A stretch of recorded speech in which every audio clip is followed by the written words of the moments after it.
हम डेली कितना पैसा कमा कर घर लेके जा रहे हैं ये डिसाइड करने वाली हमारी ऑटो रिक्शा होती है। क्योंकि चाहे हम जितना भी मेहनत कर लो, सबसे पहले हमारी ऑटो रिक्शा की फ्यूल चार्जेस निकालना होता है और मंथली मेंटेनेंस चार्जर निकालने के बाद हमारी मंथली इनकम डिसाइड होती है। तो क्या हम इलेक्ट्रिक ऑटो रिक्शा लेने से ये मंथली चार्जेस और डेली चार्जेस से बच सकते हैं? इस सवाल का जवाब इस वीडियो में जानेंगे। जानने से पहले आप सभी लोगों का शाबू विश में बहुत बहुत स्वागत है। अगर चैनल पे पहली बार आए तो चैनल को जरूर सब्सक्राइब कर लेना और वीडियो को लाइक एंड शेयर करना। तो चलिए जानते हैं एक फ्यूल ऑटो रिक्शा और इलेक्ट्रिक ऑटो रिक्शा में कितना खर्चा आता है और कितना बच पाता है हमारे लिए डेली, मंथली और ईयरली। एक और बात, अगर आपकी इनकम से आपको मोहब्बत है तो इस वीडियो को लास्ट तक जरूर देखना, क्योंकि हर एक रुपए का हम हिसाब करेंगे इसके अंदर। तो सबसे पहले हम एज्यूम करेंगे कि हमारी ऑटो रिक्शा को डेली 100 किलोमीटर हमें चलाना है। वैसे आप नीचे कमेंट करके जरूर बताना आप डेली कितने किलोमीटर आपकी ऑटो रिक्शा को चलाते हैं। तो मुद्दे की बात करते हैं। यहाँ पे हमारी ऑटो रिक्शा को 100 किलोमीटर चलाने के लिए हमें 4 लीटर का फ्यूल डलवाना होता है। क्योंकि यहाँ पे हम एवरेज 25 किलोमीटर का पकड़ के चलेंगे तो 100 के लिए 4 लीटर तो भरवाना पड़ता है। तो 4 लीटर का फिलहाल मार्केट के प्राइस के हिसाब से डीजल का रेट 98 कम ज्यादा हो रहा है, तो 100 पकड़ के चलते हैं तो 400 रुपए का हमें खर्चा आने वाला है 100 किलोमीटर के लिए एक दिन का। अगर हम बात करें इलेक्ट्रिक की, तो इलेक्ट्रिक के अंदर 100 किलोमीटर का रेंज अचीव करने के लिए हमें 10 किलोवाट की बैटरी तो चाहिए। वैसे कम बैटरी में भी एवरेज ज्यादा बताते हैं, लेकिन हम मैक्सिमम पकड़ के चलते हैं जो कंपनी से देते हैं, तो वो तो रेंज हमें रियल लाइफ में नहीं मिलता है। तो हम पकड़ के चलते हैं 100 किलोमीटर के लिए 10 किलोवाट की बैटरी इलेक्ट्रिक ऑटो रिक्शा में मिलने वाली है। और इस 10 किलोवाट बैटरी को चार्ज करने के लिए हमें करंट सप्लाई होना चाहिए। तो एक यूनिट का लगभग अब ये 5 से 6 चल रहा है, लेकिन हम 7 रुपए का पकड़ के चलते हैं। तो यहाँ पे 10 किलोवाट बैटरी चार्ज करने के लिए हमें 70 रुपए का खर्चा आने वाला है। तो ओवरऑल हमें इलेक्ट्रिक ऑटो रिक्शा में एक दिन का 100 किलोमीटर रेंज अचीव करने के लिए हमें 70 रुपए का खर्चा आने वाला है। तो आप यहाँ पे बेसिकली यहीं पे समझ सकते हैं कितना खर्चा डिफरेंट होने वाला है हमारे इलेक्ट्रिक ऑटो रिक्शा और फ्यूल ऑटो रिक्शा के अंदर। अगर हम इन दोनों के बीच में अगर हमारी सेविंग की बात की जाए तो इलेक्ट्रिक रिक्शा के अंदर हमें 330 रुपीज तो बच रहे हैं डेली के। ये तो हो गया डेली का एनालिसिस। हमें पता चला है कि हमारे ऑटो रिक्शा हमारे जॉब से हमें बिना बताए कितना पैसा ले रही है डेली का, और यहाँ पे पैसा गमा रहे हैं पैसा कमाने के लिए। अगर हम देखेंगे तो मंथली का, तो डेली के 100 किलोमीटर के हिसाब से मंथली का 3000 किलोमीटर का रनिंग होता है। वैसे आपको एक महीने का तो कंटिन्यू नहीं चलाते, लेकिन अज्यूम करेंगे कि 3000 किलोमीटर हम चलाना पड़ता है एक महीने का। तो यहाँ पे 3000 किलोमीटर चलाने के लिए हमें फ्यूल भरवाना होता है 12,000 का। सोचिए कितना होता है, 12,000 रुपए का फ्यूल हम ऑटो रिक्शा में डला रहे हैं 1 मंथ के लिए। वहीं पे अगर हम बात करें इलेक्ट्रिक ऑटो रिक्शा की, तो यहाँ पे 2100 रुपए का सिर्फ बिल आने वाला है आपको एक महीने का। महीना भर आप ऑटो रिक्शा चला लीजिए और महीने के अंत में आपको 2100 रुपए पे करना पड़ेगा। तो कितना प्राइस डिफरेंस आपको दिख रहा है एक महीने के अंदर ही। यहाँ पे इलेक्ट्रिक ऑटो रिक्शा की वजह से आप मंथली 9900 रुपीज सेव कर सकते हैं, यानी आपकी इनकम भी बढ़ा सकते हैं आप। तो दोस्तों ये था एक दिन का और एक महीने का कितना खर्चा आ रहा है हमारे फ्यूल ऑटो रिक्शा से और कितना बचा रहे हैं हमारी इलेक्ट्रिक ऑटो रिक्शा से। वैसे फ्रेंड्स, हम इलेक्ट्रिक ऑटो रिक्शा या फ्यूल ऑटो रिक्शा ले रहे हैं तो एक दिन या एक महीने के लिए चलाने नहीं लेते हैं। मिनिमम हमें 3-4 साल तो चलाने के लिए लेते हैं। तो मिनिमम हम 1 साल भी चला लें तो 1 साल में कितना खर्चा आता है वो भी हमें जानना है। हम यहाँ पे एक महीने के अंदर 3000 किलोमीटर चला रहे हैं तो मंथली का होता है 36,000 किलोमीटर। वैसे पहले भी बता चुका हूँ, रेगुलर तो ऑटो कोई नहीं चलाता है, लेकिन एज्यूम करेंगे किलोमीटर के हिसाब से तो हम हिसाब कर रहे हैं। तो आप 1 साल के अंदर ही इतना चला सकते हैं, तो हम किलोमीटर के हिसाब से हम खर्चे का भी हिसाब लगा रहे हैं। तो यहाँ पे 36,000 किलोमीटर के लिए हमें फ्यूल भरवाना होता है हमारी ऑटो रिक्शा के अंदर 1,44,000 रुपीज का फ्यूल हमारे ऑटो रिक्शा के अंदर भरवाना पड़ता है एक साल में। तो सोचिए कितना पैसा हम ऑटो रिक्शा पे खर्च कर रहे हैं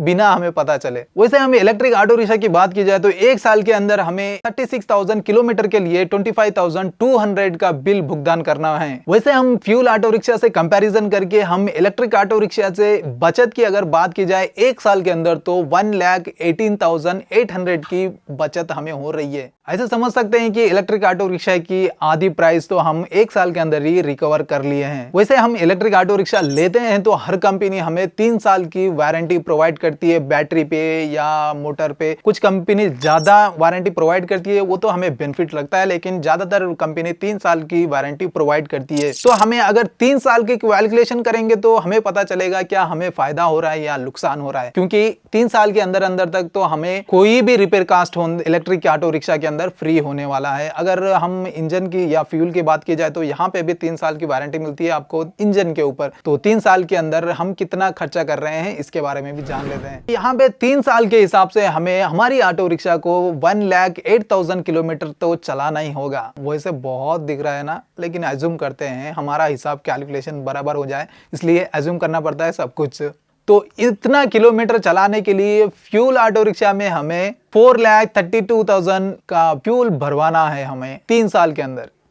सोचो फ्यूल ऑटो रिक्शा कितने में आ रही है और उसको चलाने से उस पे कमाने के लिए हमें कितना खर्चा करना पड़ रहा है, ये तो आगे समझेंगे। अगर हम इलेक्ट्रिक ऑटो रिक्शा की बात की जाए तो सेम किलोमीटर पे हमें यहाँ 75,600 का बिल आ रहा है 3 साल के अंदर। तो यहाँ पे डिफरेंस तो दिमाग की उड़े आ रहा है यार, कितना डिफरेंस आ रहा है। एक तरह से सोचेंगे तो बहुत सारा पैसा बचा रहे हैं हम इलेक्ट्रिक ऑटो रिक्शा चलाकर। यहाँ पे हमें होने वाली बचत 3,56,400 की हो रही है। सोचो यहाँ पे इलेक्ट्रिक ऑटो रिक्शा ले रहे हैं तो आपका 3 साल में पूरा पैसा वसूल हो जाता है, जितना भी कमा रहे हैं आपके जो में है। वहीं पे अगर हम फ्यूल ऑटो रिक्शा ले रहे हैं तो जितने की ऑटो लिए हैं उससे ज्यादा हम फ्यूल के ऊपर खर्च करना पड़ता है। हम फ्यूल के ऊपर तो इतना खर्चा कर रहे हैं, लेकिन हम जब नई ऑटो रिक्शा लेने जाते हैं तो हमें पता चलता है इलेक्ट्रिक ऑटो रिक्शा तो बहुत खर्चा कराती है, मतलब कि ज्यादा प्राइस रहती है, और वहीं पे फ्यूल का ऑटो रिक्शा कम प्राइस में मिल जाता है। जो भाई हम देख सकते हैं जो कम होता है वो धीरे धीरे आपको खा लेता है, जब ज्यादा होता है तो वो धीरे धीरे आपको बचाते रहता है। ये लॉजिक को हम समझना है। तो यहाँ पे अगर हम जनरल एपे की बात करेंगे, एपे के अंदर तो 2 भी ऑटो रिक्शा आते हैं, एक फ्यूल के भी आ जाती है और एक इलेक्ट्रिक की भी आ जाती है। तो यहाँ पे कंपैरिजन करेंगे, फ्यूल ऑटो रिक्शा लगभग आपको 2 लाख के अंदर मिलती है, समझो कम भी होगा तो आपको पेपर वर्क के साथ आपको 2 लाख के अंदर मिलती है। वहीं पे अगर हम इलेक्ट्रिक की बात की जाए तो आपको लगभग ये भी 3 लाख के अंदर मिल जाती है, समझो कम भी होगा तो आपको पेपर वर्क सब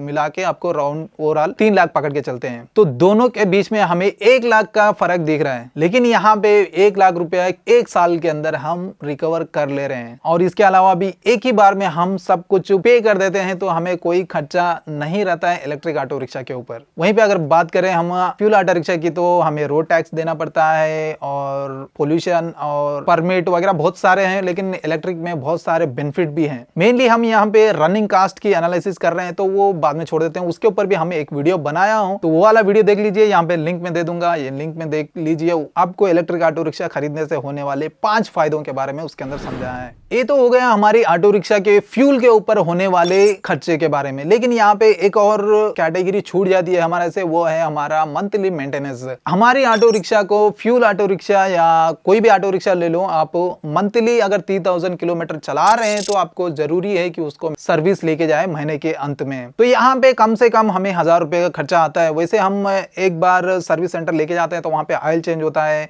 ऑयल फिल्टर चेंज होता है, या हेयर फिल्टर सही है तो वो भी चेंज होता है। इसके अलावा लेबर चार्जेस अलग होते हैं, सब मिला के 1000 रुपया पकड़ के चलते हैं तो आपको 1 साल का 12,000 रुपए का खर्चा आता है। वहीं पे आप इलेक्ट्रिक ऑटो रिक्शा की पकड़ के चले तो यहाँ पे मेंटेनेंस तो कुछ भी नहीं रहता है, जीरो, एकदम जीरो रहता है। फिर भी चलते हैं हम पकड़ के 100 रुपया, कभी हमारा टायर पंचर हो गया, हवा लगाना है, कुछ भी कराना है तो 100 रुपए का पकड़ के चलते हैं monthly maintenance electric auto rickshaw में। तो 1 साल का हो गया हमें 1200 रुपया। तो यहाँ पे मेंटेनेंस से भी हम कितना पैसा बचा रहे हैं 1 साल के अंदर, 10,800 रुपीज हम इलेक्ट्रिक ऑटो रिक्शा से मेंटेनेंस का पैसा बचा रहे हैं। फ्यूल का अलग बात है, मेंटेनेंस का बचा रहे हैं। इसके अलावा अगर हमारी वारंटी के हिसाब से 3 साल का हिसाब करेंगे तो हमें हमारे डीजल ऑटो रिक्शा के ऊपर मेंटेनेंस का खर्चा 36,000 आने वाला है। वहीं पे हम इलेक्ट्रिक ऑटो रिक्शा की पकड़ के चले तो यहाँ पे आपको 3,600 का खर्चा आने वाला है। तो 3 साल का अगर मेंटेनेंस का बचत की बात की जाए तो 32,400 का बचत हमें हो रही है। सोच सकते हैं यहाँ पे फ्यूल के अलावा भी हम मेंटेनेंस से भी इतना पैसा बचा रहे हैं। तब बताने का मतलब एक ही है फ्रेंड्स, जितना आप कमा रहे हैं आपको पता ही नहीं चलता है, जाते पेट्रोल पंप पे आप पैसा दे देते हैं, लेकिन आपका मंथली रिपोर्ट आप अगर सेव करके रखते हैं तो ये सब जानना बेहद जरूरी है, क्योंकि आपको बिना पता चले इतना पैसा खर्चा हो रहा है आपके पीछे। आप सोच रहे हैं कमा रहे हैं लेकिन पीछे तो जा रहा है, ये भी हमें जान के रखना है। और सोचूंगा बहुत सारे लोगों को ये सब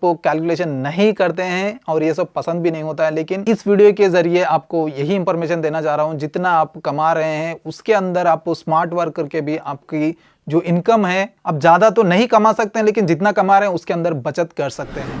तो दोस्तों ये थी running cost analysis fuel auto rickshaw versus electric auto rickshaw. उम्मीद करता हूं आपको पता चल गया होगा, आपको बिना पता चले आप कितना खर्चा कर रहे हैं आपके ऑटो रिक्शा से और कैसे आप बचा सकते हैं। और इस वीडियो से आप कुछ ना कुछ सीखे हैं या आपको ये वीडियो इंफॉर्मेटिव लगा होगा तो वीडियो को लाइक करना तो बनता है यार, बहुत सारा मेहनत लगा है इसके अंदर। और इसके अलावा इसी तरह के इंटरेस्टिंग वीडियोस के लिए आप चैनल को जरूर सब्सक्राइब कर लेना, और कुछ पूछना चाहते हैं या वीडियो रिकमेंड करना चाहते हैं तो नीचे जरूर कमेंट कर लेना। मिलते हैं एक और इंटरेस्टिंग वीडियो के साथ। Until then bye bye and see you soon.